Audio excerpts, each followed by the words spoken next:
Jai Hind friends.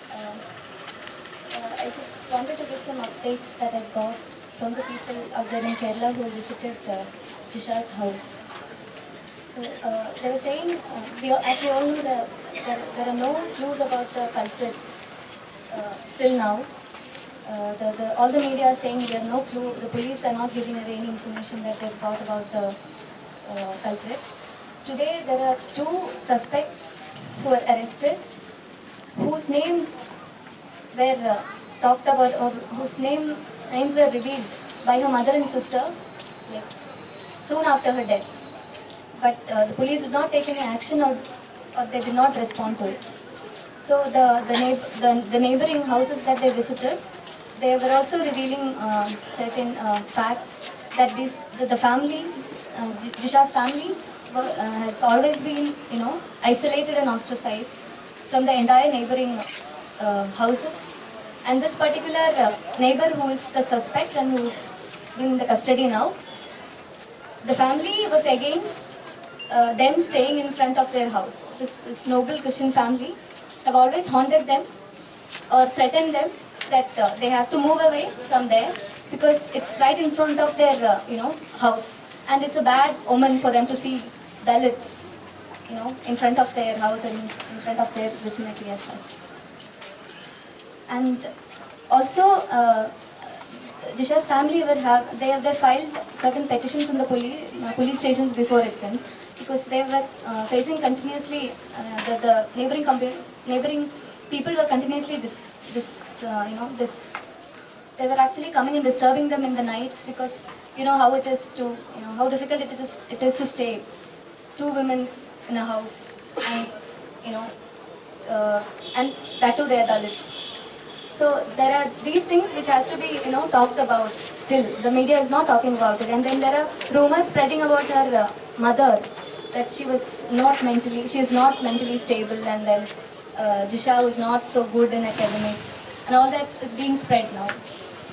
So I was also thinking that these things should come out, and the police actually are not giving any information about the suspects who are arrested already, and then their names are not being revealed, their faces are not being revealed, and I think there is a pattern to these things. I mean, the violence that is being perpetrated on Dalits. See, why is it that the state, the police, and the media is silent about it? Because Jisha was staying in a Dalit ghetto, Velivada, like Rohit, and Jisha also did not keep quiet, about the violence that was done on them. Jisha never kept this. The accident. Her mother met with an accident, as Pramila was mentioning here, and then they had filed a complaint in the police station.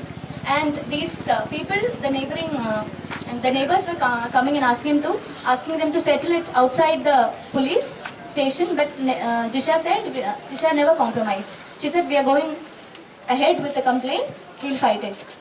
That is also one thing, and this is clear instance of revenge, the upper caste revenge. This is a very casteist revenge that is being done on Jisha. That is very clear here, and it is not being said.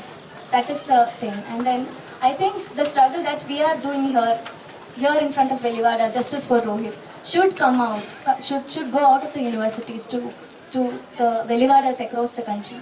It has to be talked about.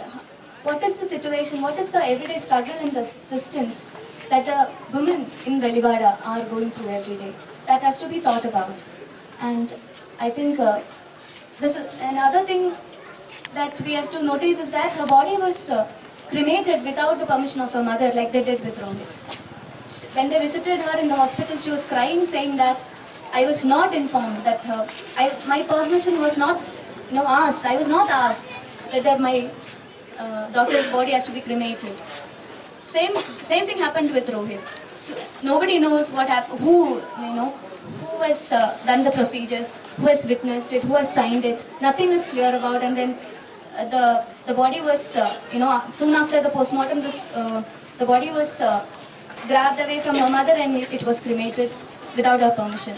So I think there is a pattern that that is very visible here. So I think we really need to think about it and really need to talk about it. What the media, the mainstream media doesn't want to talk about. So I think it's very, very important for us to respond to it because the struggle that we are carrying out here, justice for Rohit, is not so much different from justice for Jisoo. So I think we should go out and talk about it. Talk about the women who are in Velvada, outside the university. JP.